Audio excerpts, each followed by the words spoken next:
We're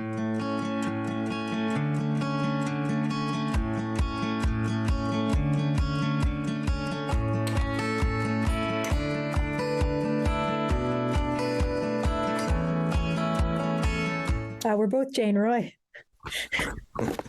This is my wife, Jane Roy, co-director. I'm with her at the London Food Bank. You know, Jane, Food Bites, this show has been running since a year ago, March. And I've had lots of great guests, lots of local personalities, but I've also had the mayor of Halifax and St. Thomas and the Speaker of the House of Commons and a cabinet minister and some folks from companies, and it's all been great, but I still have to say you're my favorite guest. Well, I should hope so. So I'm glad you came on. Jane, I thought it would be good for us to talk a bit about, you know, maybe say from September through to now and how we felt about it all. I mean, you know, we were coming out of COVID and all these things were there, but I'd have to say that today the city, for instance, announced the results from the Curb Hunger food drive, right? So that was kind of the end of the season. That was to be done to help us get through the summer, and we didn't know what to expect of it. Yeah, you know, I think if you're talking about September to now, it's always been kind of the yin and the yang of the food bank. I think the public has been wonderful. I think, you know, companies in terms of making food donations have been great. Obviously, the money coming in has made a difference. But there's, you know, from September until now has been the worst time at the food bank with regards to people coming to us for help. So September, October is when we started to see this.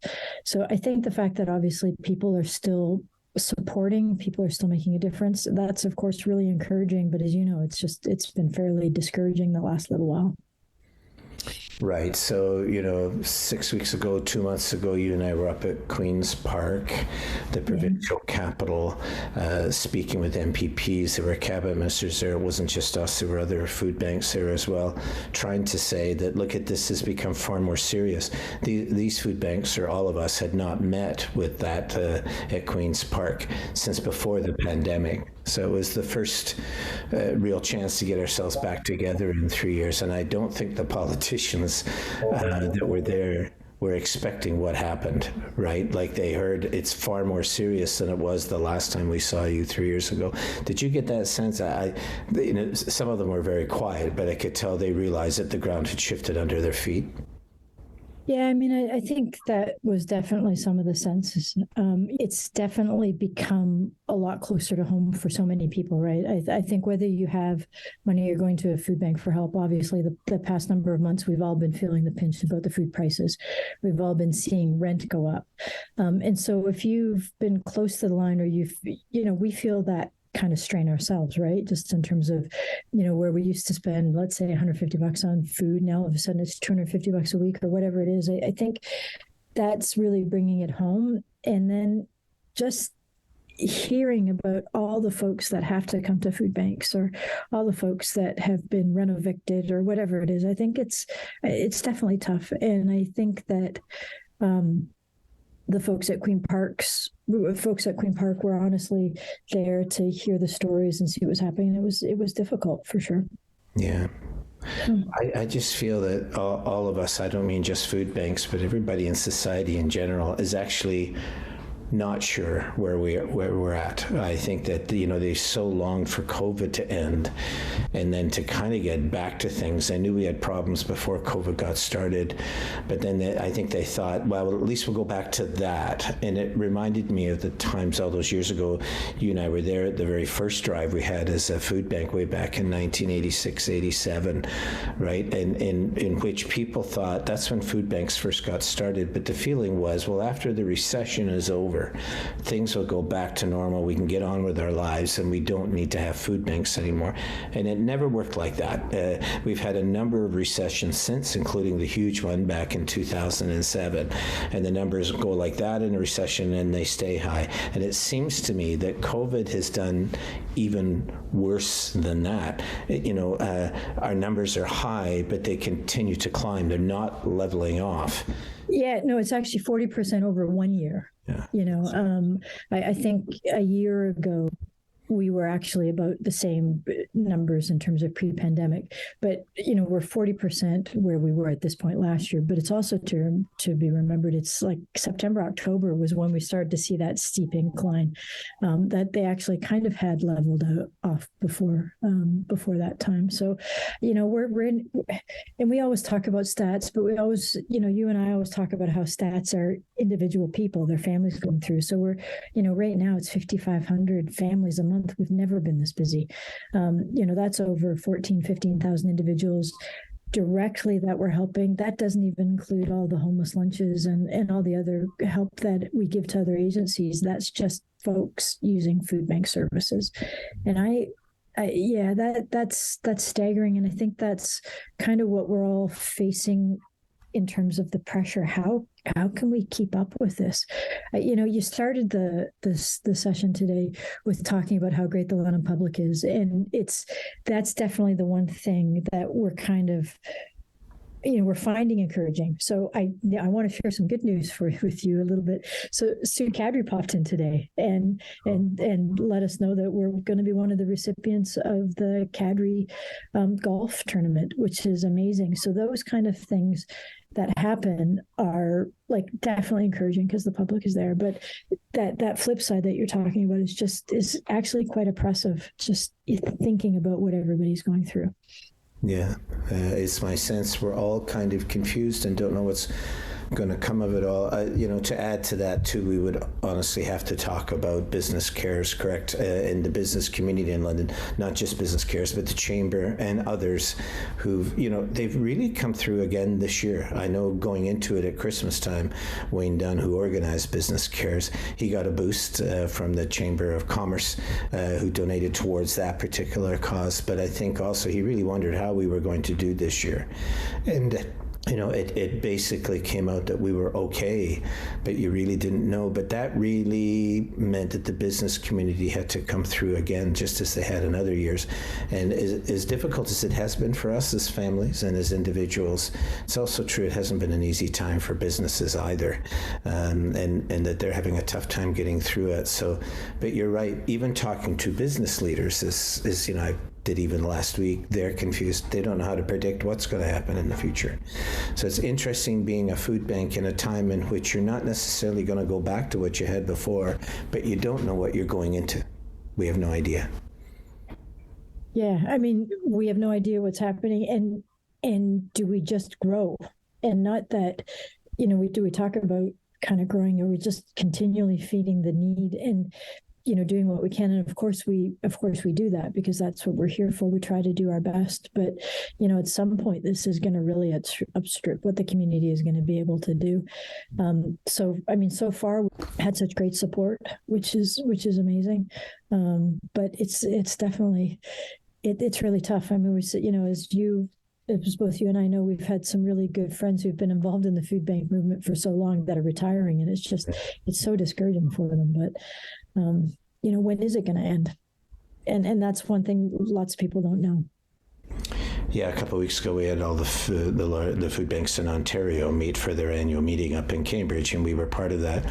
And you and I tend to be the grandma and grandpa. I know you don't like me talking like that. I look like it, but we've been around the longest, right? And they look to us to say, kind of like a barometer, like, where are we at? How's it going to be? And we honestly really don't know ourselves. And you did say there just a second ago that, are we going to grow? And another question would be, can we grow?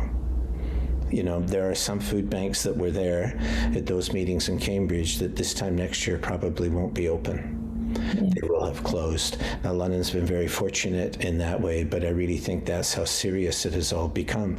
Always before, with recessions and other things, there was always a sense that there was this growth and we would get through it and we would move on. But on this particular post-COVID time, the feeling is much more urgent, as though it's not sustainable for food banks, and especially with donations often more limited because people are having to pay for rent and groceries, and also with the demand that's coming to us, it might just very well be that food banks, many of them, are not able to survive. So let me ask you, as serious as things are, look, from September to now, do you have a favorite thing that happened? I think I think my favorite thing out of all of that time still, it comes down to kind of a basic community level, I think.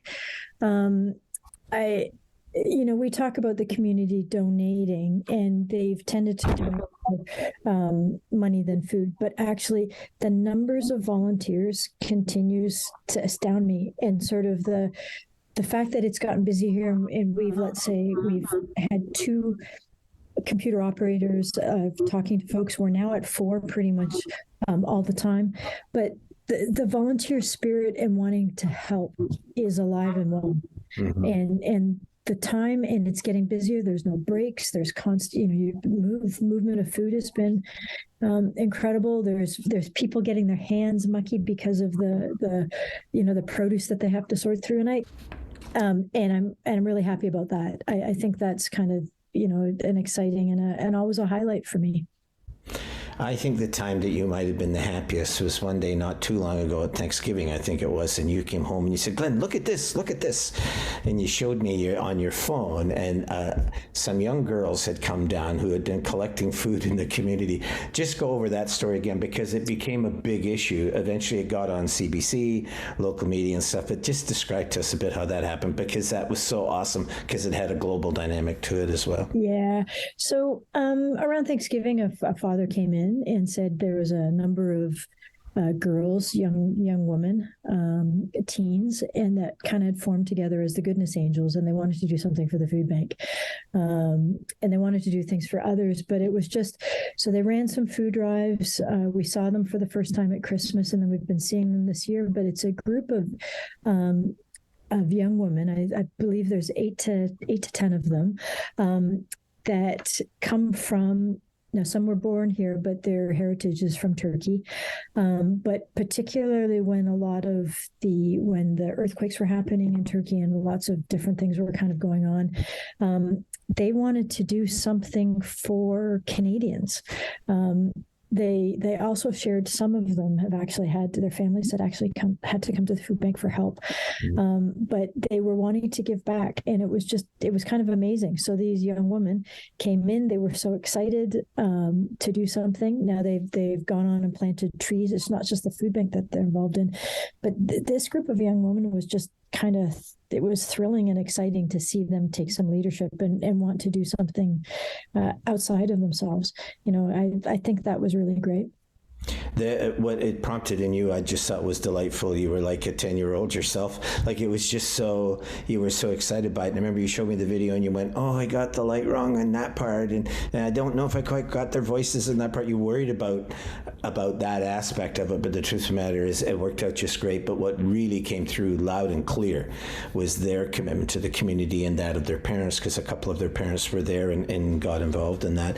And they went on too and won a community award. Wasn't it something? Yeah. So Peggy Sattler has a women's leadership award that they were part of a group that won it. But I think what it speaks to me is what the food bank still, we've got the people we serve, which is amazing. We've got the folks who donate, but one of our core beliefs is that average people can make a difference, right? So none of us come out of that social world where we're trained social workers, but we're examples of the community wanting to care. And so I think that these girls, this group, all the volunteers are real, like, wonderful examples of that. When you just kind of show up, you can make a real difference. And we always talk about how, anybody can do something. And that's all that it really takes. So whether it's a can of tuna, whether it's an hour, if we're all trying to make a difference, that's how we make a difference as a community. And the food bank for us has always been kind of that expression of London's generosity. So I think that still excites me. I know it still excites you, and it's still wonderful to see that that's still a real core tenet of what we believe in. Yeah, that's right. You say that so well. So aren't you going to ask me what my favorite part was? Really? I guess that's absolutely true. You're right. So, Glenn, what exactly is your favorite part of the last 6 months? I think I had kind of two. I think one was as Christmas came and went along, and I began to realize just how many volunteers we had, just how many businesses were taking part. At the same time, we were getting all these agencies asking us for assistance. And I remember wondering going into that drive, because you never know what's going to happen with food drives. And there's hundreds of them going on. Schools are happening, neighborhoods, families, churches, mosques. I mean, it's just all sorts of things are happening around the food, and we never know half of them, and you just wonder if it'll come in.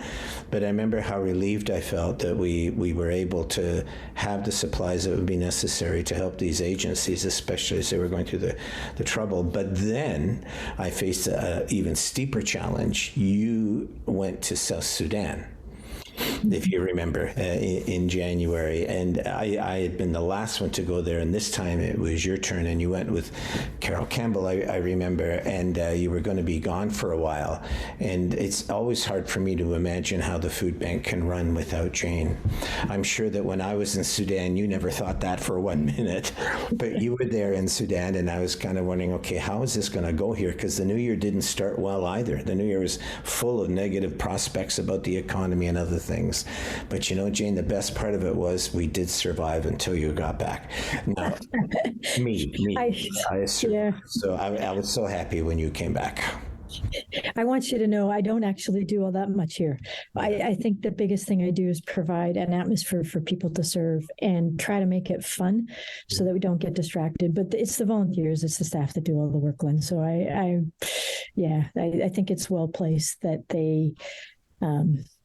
they're provided that kind of atmosphere. And I think we're both in the board are all, instrumental in making sure that continues on. So, but I wasn't talking about them. I was talking about me. This is all about me. Oh, we said all about you. How was I going to survive without you being there?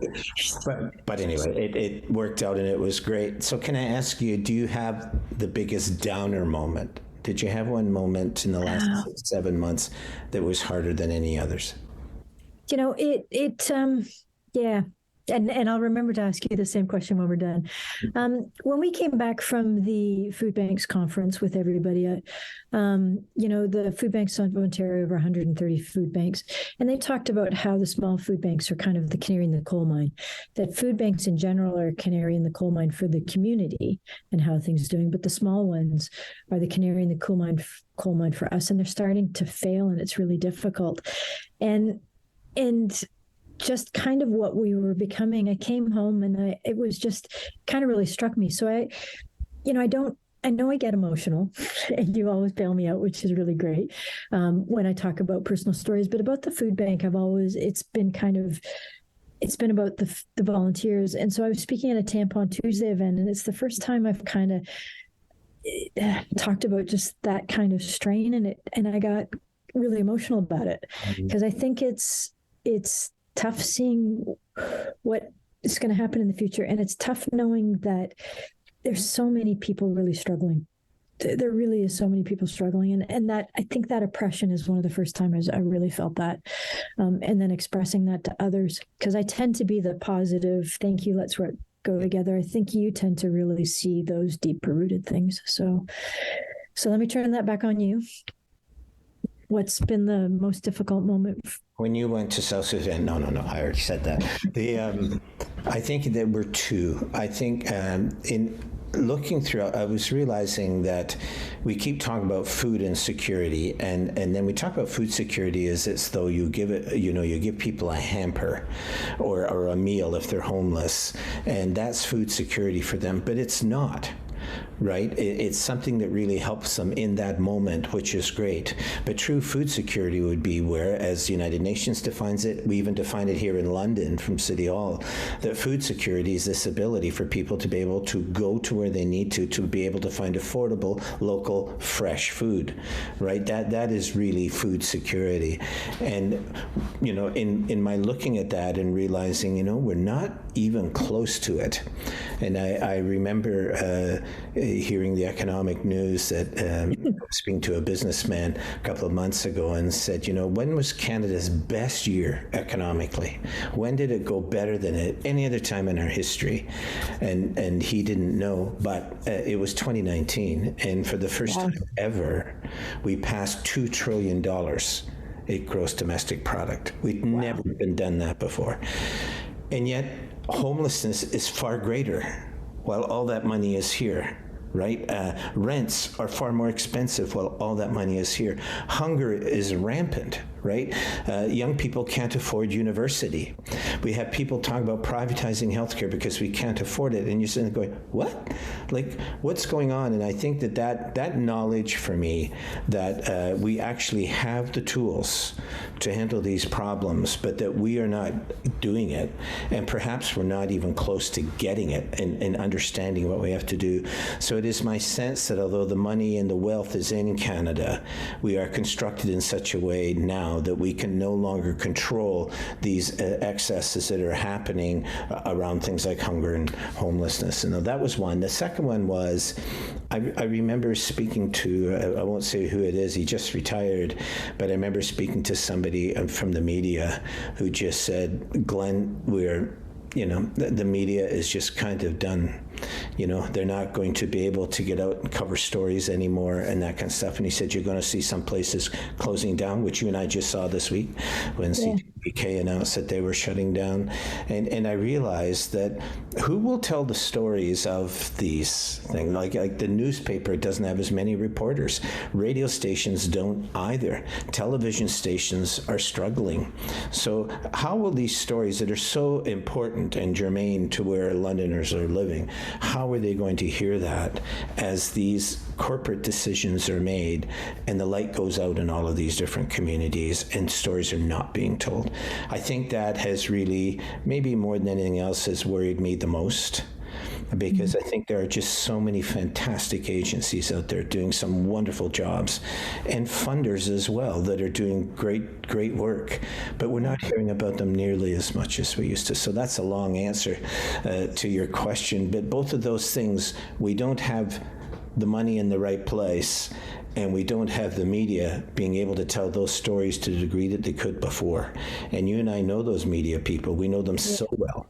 In fact, I was just up at CTV just before we came on to this, Jane, and you remember you're up there. They got one of the old cameras that was there when it was part of the CBC network. And then they got a screen pattern thing on a TV there. So I took a picture of myself there because I remember doing that back in 1987 when we first were getting going at the food bank. We knew all of these people. They were fantastic storytellers and were able to take what we were struggling to convey, and they knew how to do it. And their voices are slowly going silent, not from anything that they have done, but from decisions at higher levels that we don't fully understand. I think that worries me. Who will tell the stories?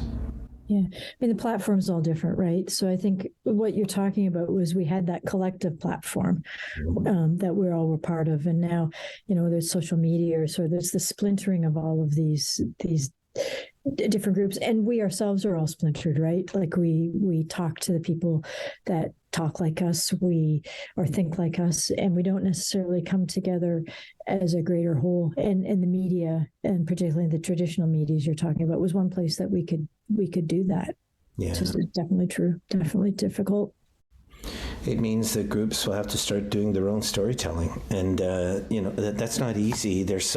Most of the agencies we know, like we only have 7-8 staff, right? That's it. Other food banks our size have way more and have communications people, so on and so forth. We do well because we've got all these volunteers, but other agencies are just working like crazy, and they don't have time to do all these sophisticated, packages on whether it's digital newsletters or their own videos or whatever. They're just too busy meeting the needs that are there. And if that is the case, then who will tell their story? I really do worry about it.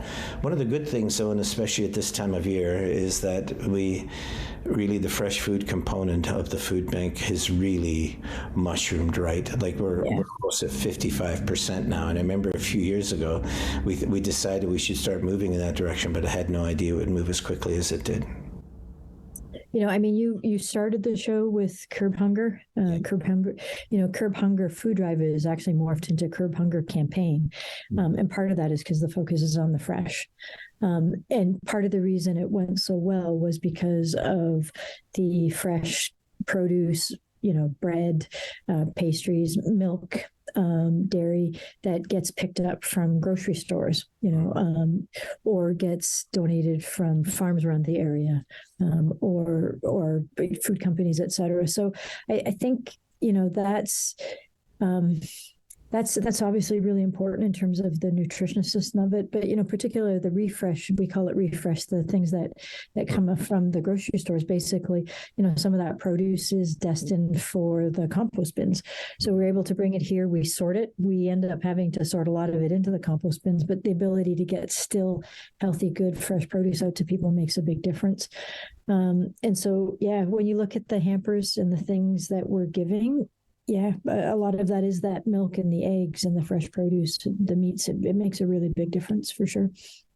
I was shocked. I mean, the day before the press conference there last week for the Curb Hunger thing, we had it at the back of the food bank beside the greenhouse and the outside gardens that we have. And I just heard from Jay Stanford from the city that the Community Refresh, which is this program, it's the food bank, Business Cares, it's the City of London, it's the grocery stores, all cooperated on this together to divert that food from landfills. So grocery stores have to get it to us earlier so we can get it out to different people. But in the 5 years that it's been running, it's 2.2 million pounds of food that it raised. Yeah.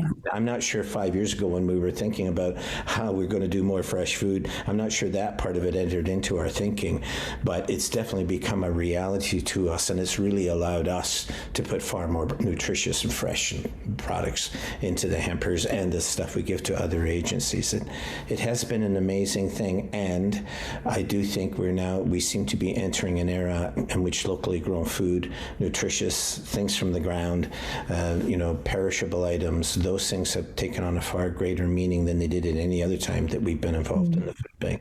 And it seems to me that's going to be what next year will probably be largely about when it comes to food security. Do you think so? Well, I think so. It's been segueing a bit to that for sure. I think when you look at, so you look at where most of the fresh product comes from, and it comes from this refresh idea. It comes from, getting the food that is high enough up the transportation chain that we can get it soon enough to get it out, but would actually be destined for landfill or be destined to go out. But the kind of stuff you're talking about is the growing, right? It's the local food. It is the farmers. It is it's the greenhouses. It's people like you and I trying to grow our own food a little bit more. I think that the urban agriculture, or just fitting into the growing strategy, is incredibly important. I mean, obviously at the back of the food bank, we've got a greenhouse. They're growing, they're doing grow row plots. There's lots of things happening, which is great. So I think that, and I think the more we do that, so much the better. And it is one of the ways that the future is there for us. But I think one of the biggest things about those programs for me is the education aspect. It's just how much work it takes to grow food. Yeah. How many volunteers, how many hours, and you see the produce kind of coming in. It's huge. It's a huge amount of work. So it gives you that much more respect for the farmers around the area and the local farmers, just how valuable they are. Well, Jane, our time is up, but we survived. We survived that September to now when we just didn't know what was going to happen. And we did it because of the generosity of this community. The number of volunteers that came out went way up to help us. And I do think we've had a terrific board too, yeah. That we meet with them every month, but also in other capacities as well. And they've really supported the things that we have been trying to do. But I just don't know. I think as we move forward into this coming fall, we'll see what happens, and I'll talk to you again at that point. But for right now, we didn't so much just survive, we prevailed. We were able to stay on top of that wave only because the Londoners were able to donate that extra degree that helped us to meet the demand. It's been pretty special for us both. So I really appreciate you coming and being on this. You're my favorite guest, as I said. And I hope you have a great summer, because it's going to be with me. And then we'll talk to you again in the fall. Yeah, no, thanks. I think I mean, you've talked just about how great the community is. You've talked about the struggle. I think the partnership has obviously been great. Um, I guess I just have one quick question for you. Um, are you going to have dinner ready when I come home? There's a Harvey's just around the corner. Anyway, thank you. No, I love working. I love working with you, Glenn. It's been amazing. Yeah. All right. Thanks, Jane.